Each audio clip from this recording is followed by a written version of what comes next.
Welcome to Travel in Style, the series that brings you the very best of the best. This is an incredible country to visit. Its vast rolling coastlines breathe a cooling wind that's such a relief from the muggy, dense heat. Here you can expect an average of 30 degrees Celsius, making this a perfect venue for lovers of the sun, sea, and sand. It's hard to imagine an oasis of luxury here, but it does exist, especially in the south. This, for instance, is Panelonium Beach, home to the Intercontinental Hotel. This is actually a very, very secluded part of Goa, and the resort is meant for people to just come and relax and have a very, very peaceful and soulful vacation. We are located very deep south of Goa, and we are actually closer to the Karnataka border as well, and we are 63 kilometers from the airport. We are on 90 acres of land, and essentially we wanted so much of land because we wanted to accommodate the golf course within the resort. So we could not get any other land elsewhere, that's why we chose this location. But what facilities does the hotel offer? First and foremost, we have a very nice golf course. It's a 9-hole golf course which we have. The golf course itself is on 48 acres of land. The whole hotel is on 90 acres of land. It's the biggest hotel in Goa in terms of number of rooms, inventory, and the room size. It's 605 square feet is our base category room, which is the biggest room size for any hotel in Goa. Yeah, and besides the golf course, we have a 10 treatment room spa, which has got Ayurvedic treatment, Swedish massages, Thai massages in the works. Then we have a 3-form swimming pool.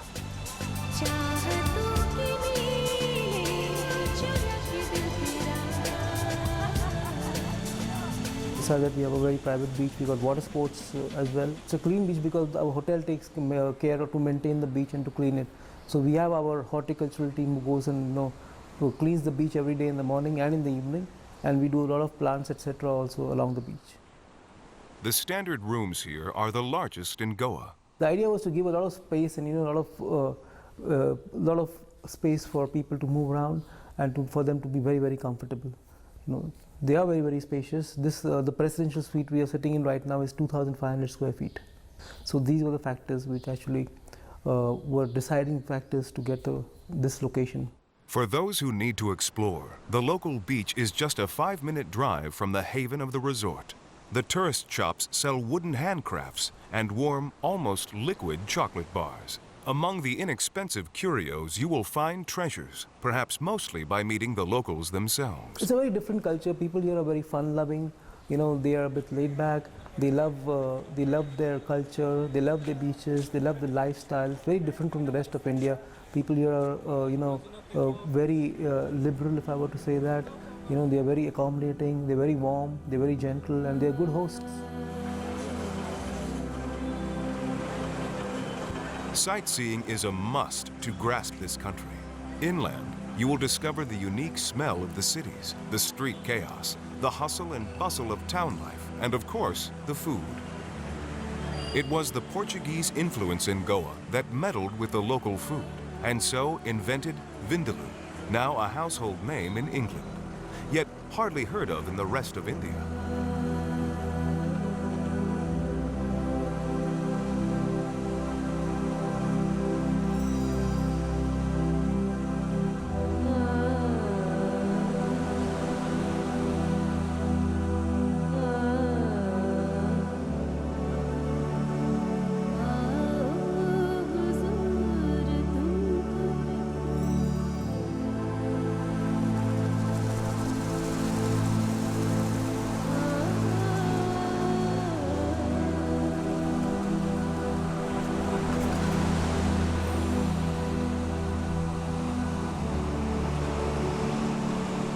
The constant show stealer running the length of Goa is its stunning coastline.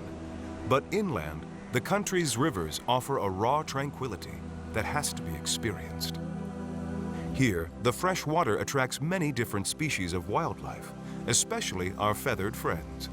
In just a few minutes, you will spot many different colorful varieties, both small and large.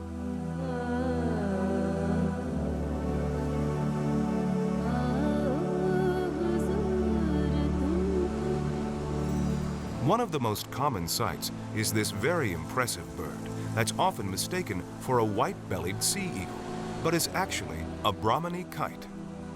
Named after Brahman Castle in India, some religions believe this bird is sacred because Brahman is also a concept of the supreme spirit found in Hinduism. In Malaysia, they are the bird gods of war.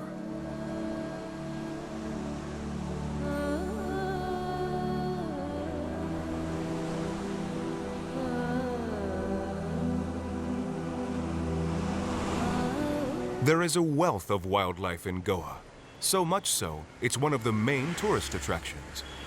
The roads are not good, so to see the best of the nature trips, it will involve a bumpy 2-hour drive to the Bhagwan Mahavir Wildlife Sanctuary, high in the valleys of central Goa on the foothills of the Western Ghats. En route, you pass plenty of places to visit. You'll see spice farms, temples, and elephant camps where you can hose down and wash these enormous creatures.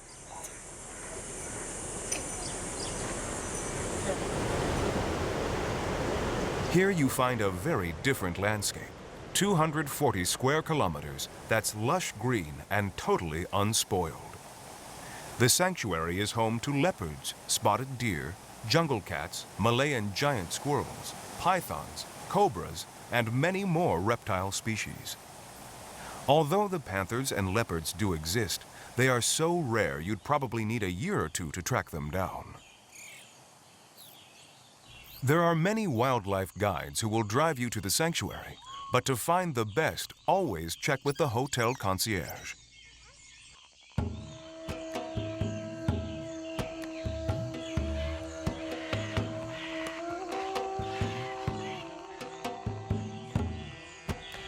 These are macaque monkeys and are actually a close relative of ours. In fact, a recent study showed that humans and macaques share about 93% of their DNA sequence. Because of that, they are often used to research medicines such as vaccinations for AIDS, cancer, and other diseases. Thankfully, these guys are free to have fun and pick a few nits together, which of course they do in grand style. While it's fun to explore the real world outside a 5-star hotel, it's always a wonderful feeling to return to the sanctuary of sheer pampering, feathered pillows, Egyptian linen, and fluffy towels. You get the picture? If not, this beach tells all. It simply oozes perfection and style. This is the beach of the Taj Exotica, arguably the best hotel in Goa. I say we're more exclusive than anybody else because we can offer you that privacy. See, Exotica is located in South Goa. The South Goan beaches are better than the North Goan beaches.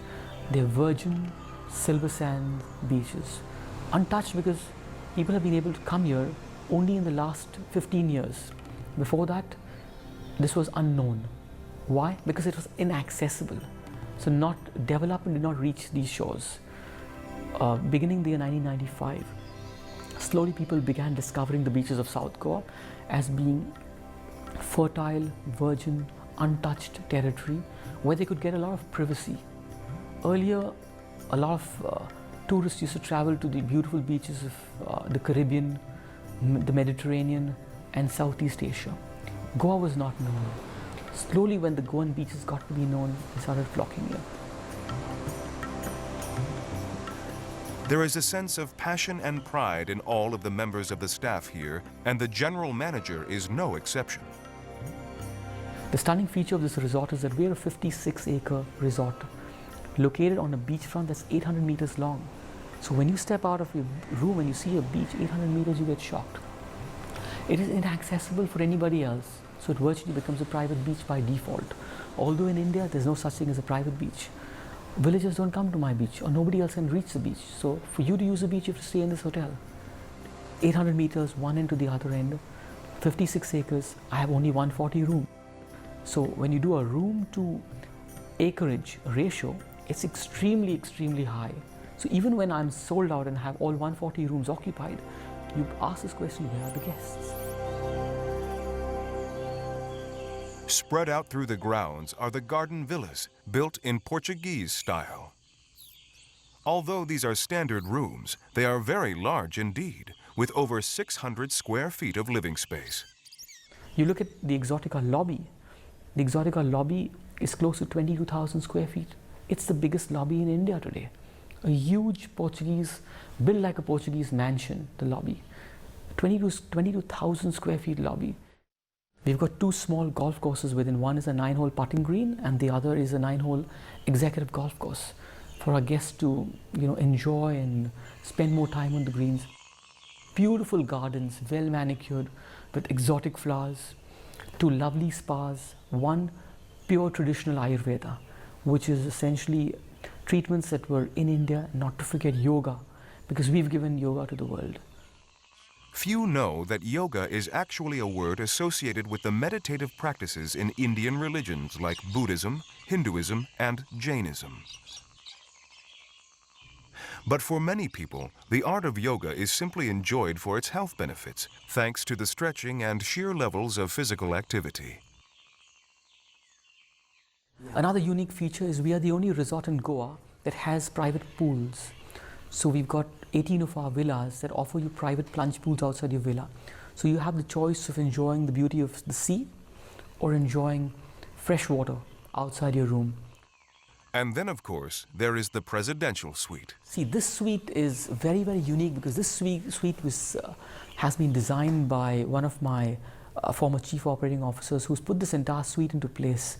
Her name is Jyoti Narang, along with designers. This suite has got priceless artifacts and antiques. A lot of the antiques in the suite is easily 100 years old. What's unique about the suite is that every time a guest checks out, the first thing we do is check if all the artifacts and antiques are still there or has he decided to take them along. It's a fact because some of the antiques are priceless and date back to the 17th and 18th century. We've got mirrors in the suite that date back to the Tipu Sultan's era with Islamic prints on it, Belgian crystal mirrors, wood carvings, carved antiques, and a lot of other photographs. The suite measures around 3,000 square feet. It's got its own private pool and it's got a lovely garden around it, lawns in front of it, that it's got its own hammock and sun lounges you can just lounge and relax by, besides your own private pool. We've had many heads of state who've stayed in these suites. The last head of state some time back was the Portuguese president himself, who was in this very suite. We've had Hollywood stars, big Hollywood stars that have stayed here. Julia Roberts was last in the suite, 26th of Jan. She was here with Danny Moder, her husband, who is an acclaimed cinematographer. We've had Meg Ryan. We've had the cast of Desperate Housewives. We've had there's another legendary British actress, if I'm not mistaken. She was here Christmas week. I'm talking about the last 4 months. Hollywood stars who've stayed here. Our single biggest feature is that people who come here get addicted to this place. They never go anywhere else. They keep coming back. Our repeat clientele between the months of October to March is as high as 50% or more than that. And they're staying here not for 3 and 4 nights, for 21 nights, 15 nights. Some are staying for 2 months. They've been coming here for the last 7 years, twice a year, in November and in March, over and over and over again.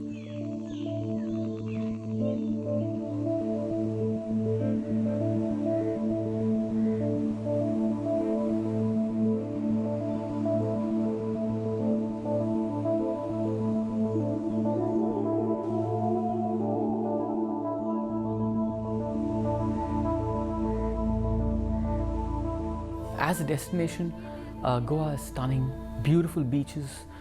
A lot of people know only about the beaches, but besides the beaches, you have some great churches, temples.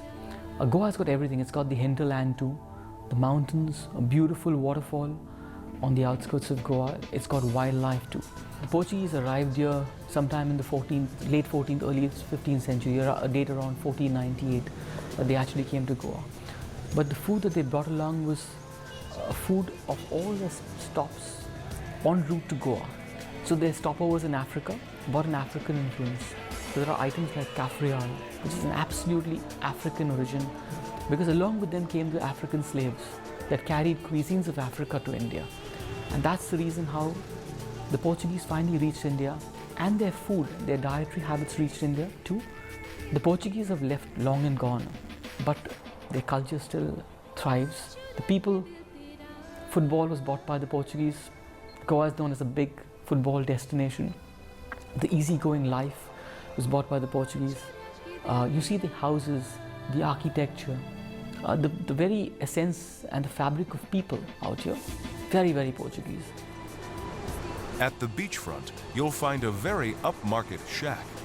The Lobster Shack, famed for its grilled lobster with lemon garlic butter. But today, the chef is cooking a real local dish, grilled snapper with fresh vegetables. It's a common misconception that the only food in India is red-hot curries. Actually, the curries in this country are much milder than those served in the Western Indian restaurants. In Goa, the food is very simple, and thanks to the Portuguese influence, often involves a lot of seafood and fresh vegetables. A dish like this can be found right along the coast, and so completely disproves the Delhi belly theory. Well, sadly, as a table tent is set for a romantic meal for two, it's time for us to leave this wonderful and colorful country.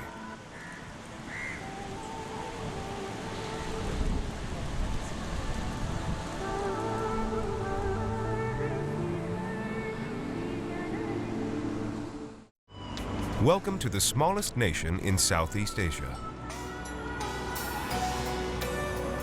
It's only 273 square miles, but crams in a population of 4.5 million. The Chinese residents make up some 75% of the population, and so their influence here is strong. Chinatown is one of Singapore's biggest attractions for its temples and, of course, its shopping.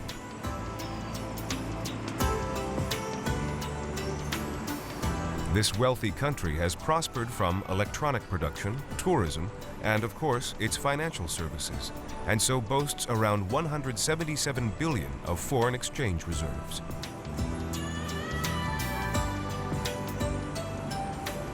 This incredible colonial building was once the General Post Office. Today, it is arguably one of the finest hotels in the world, the Fullerton. Fullerton Hotel has a long history. As a hotel, we're very, very young. We're only about 6 years old now. The building itself was built as an icon in 1928 and was housed the General Post Office of Singapore.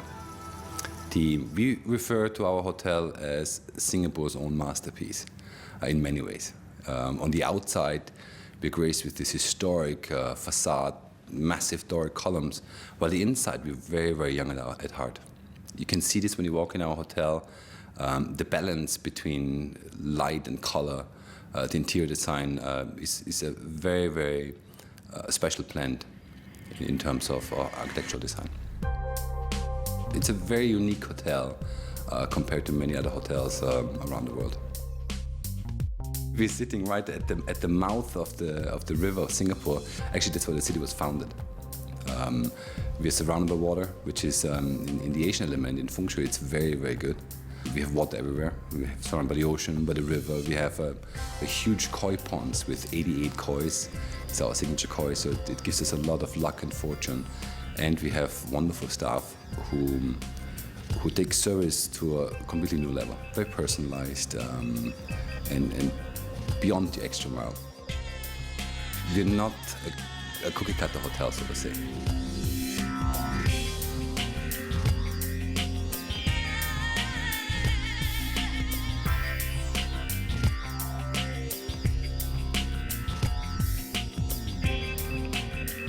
This stylish presidential suite with marble floors and a baby grand piano exudes elegance, style, and timeless sophistication on two levels.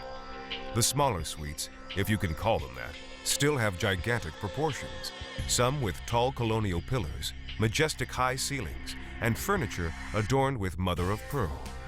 The manager is right. This hotel is fabulously unique.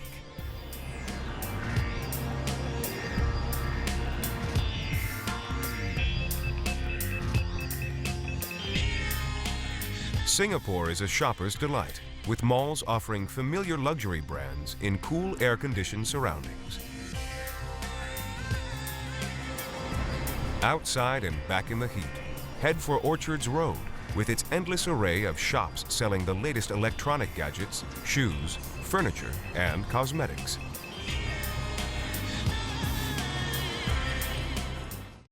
Once you have worked up an appetite, you will also find plenty of Western-style restaurants, cafes, and bars to suit all budgets and palates.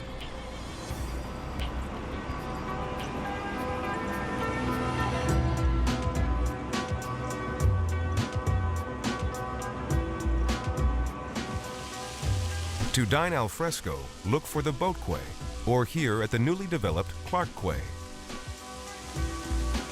Here you will find 5 blocks of modern specialty restaurants and themed bars. Singapore really is a city with something for all tastes.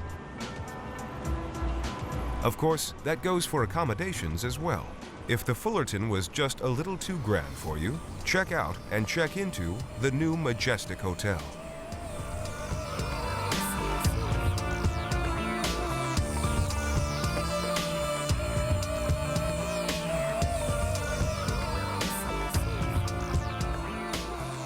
Fun, trendy, quirky.